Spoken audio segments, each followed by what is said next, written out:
and welcome to Redmen TV.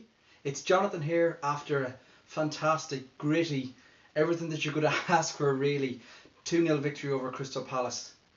Despite what the records really of the last couple of seasons have been, it's one of these teams, it's one of these grounds that I think we just want to have a stigma in our heads forever and ever really after that infamous night on the title charge. I don't need to remind you what had happened, but how far has this team come since that last title challenge? Tonight you saw Liverpool in every aspect. What is good about that team? What is good about that squad? Fantastic, quick football, aggressive in the tackle, pressed really hard, moved the ball quickly, waited. You know, moved the defence back and forth. Sprung the ball long when we had to down the channels. You know, really were nice and compact when we had structure to our team. Everything that we could ask for. You can see Klopp's blueprints really coming on this team, and you know, yes, it's 2 goals. You know, Salah's involved in both of them. But for me, the key of tonight really is, and this shows how far we've become really, and I really do want to flash it back to that infamous night, because what we missed that night was steel leadership, roll up your sleeves sort of grit. We've got that in abundance, and you look how calm and composed and how confident and almost arrogant to a point they look on the pitch. That is Alisson and Van Dijk. You know, all of a sudden nobody's mentioning Van Dijk's price tag. He was a colossal tonight. Gomez was very good as well, but I think for me really it's Alisson and it's Van Dijk, and you know, it's summed up really at the end really, where you know, for the last couple of minutes there's a couple of balls into the box. We would have struggled in previous years. You know, the infamous late equaliser against Liverpool would have happened, but no, not tonight. You know, they have a flurry of free kicks. Lallana gives away a very poor free kick. Really, it's brain dead what he does there out the wing. The player going no place. He fouls him. The ball into the box. Van Dijk heads it away for a corner. The corner comes in. He heads it away and then leads the charge. Watch him sprint up the pitch. And then after that, it's Salah and Mane. And you know, Mane, how about strength? You know, he's kind of kick fouled. He still has enough composure, enough strength, enough speed and skill to go around the keeper and then roll it into the empty net. But you wind back to the first half. You know, we had a flurry of kind of chances on the break. It was very evident that, you know, Palace were so focused on Salah, and that left so much room for Trent around the right wing. Unfortunately, you know, particularly for a spell in the first half, you know, his crossing was a bit off. You know, he didn't make the most of all the room that he had. But, you know, we eventually got the breakthrough, you know, right before half time. After, you know, you flash back that first half, you know, it's us controlling it, it's us getting in behind. There's the warning signs are coming there. Look at the turn Keita does on the ball that, you know, Salah just flicks over just a little bit over the bar. That deserved a goal. That would have been one of the goals of the season already if it had gone in.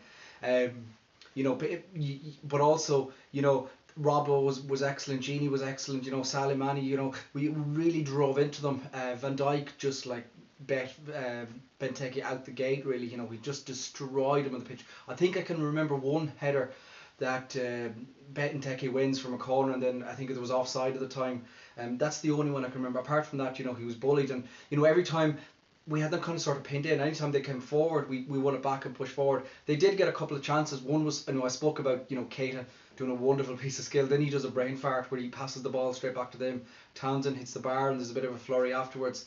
But by and large, I thought we controlled that first half, and you know, we really deserved a goal, and we got it through a penalty just right on the stroke of half time really. I don't know what the hysteria really is on this guy, on Sky, etc. You know, it's a Stonewall penalty. He's clipped Salah twice in the box. Salah's gone down. You know, you flash back to times last season where Salah's got fouled and he didn't go down, and everyone's saying he should have gone down. You know, he goes down after getting fouled here. It's a brain dead. You know, it's not even a decision. I really don't see where all the hysteria is coming with this. Ball comes, is a bit of a, almost not an argument, but it looks like Salah wants to get it. Millie takes it and tucks it away, and it's 1-0 before half time, and that's the result that we deserve. That's the result, you know, that our performance really wanted, and it felt like it was gonna, you know, we were going to push on from there. Second half was a bit weird. The Palace kind of threw everything at us. We looked dangerous every time. I thought on the break, had a couple of chances. They had a couple of penalty, or not penalty appeals, but they put a bit of pressure on. They tried to up the game, to be fair to them, but we just looked sat in, we looked composed in midfield, we looked like we had structure to our game. You know, we passed the ball around smart, we didn't go gung ho, and you know, I thought there was a couple of opportunities for us to get them on the break. You know, Salah has one where it's just knocked a little too wide, then it comes back, Keita saved, you know, Mane has a couple of that are saved. But by and large, you know, we wrote it off like there's the red card on Salah as well after he's hacked when he's through in goal. They push on. There's the late flurry that I spoke about, but ultimately we did enough and we pushed on. It's a second goal. Mane, as I described earlier, wonderful piece of skill, led by Van Dijk again, who, you know, I have to speak about him again. How good was he tonight? Man of the match by a mile in my eyes. Alisson was smart as well on a, you know, tough away ground. You know, all the stories. Well, not the stories, everything that was spoke about all week in his training regime, you know, with the full body tackle bags and everything, you know, he didn't really have any wobbly moments tonight for me. You know, he looked like he looked composed. You know, he won balls even. He smashed Van Dijk and Benteke one stage in the first half. He just looks calm and composed, and it's only small things with him, but the ball comes back to him and he just picks it up and that's it. And all of a sudden he gives this like kind of layer of, you know, calm and composure. It almost quietens the opposition fans. You know, they're like, oh, this guy looks good. He just has that arrogance to him. He's that next level class that so badly wanted from this Liverpool team. And you know, it's a long season to go yet. That's 2 wins, and you know, 2 clean sheets as well. Actually, you know, it's a perfect start really for us. But what pleased me most about tonight is we've gone to that tricky away time. We've won 2-0. It's another clean sheet. You know, that answers a lot of questions. That's another statement, and on we march with Brighton on Sunday. Yeah, there we are, folks. That's been my match reaction. Hope you've enjoyed. Make sure to give this video a thumbs up. Make sure to subscribe to the Redmen TV, and we'll talk to you all very soon. Up the Reds!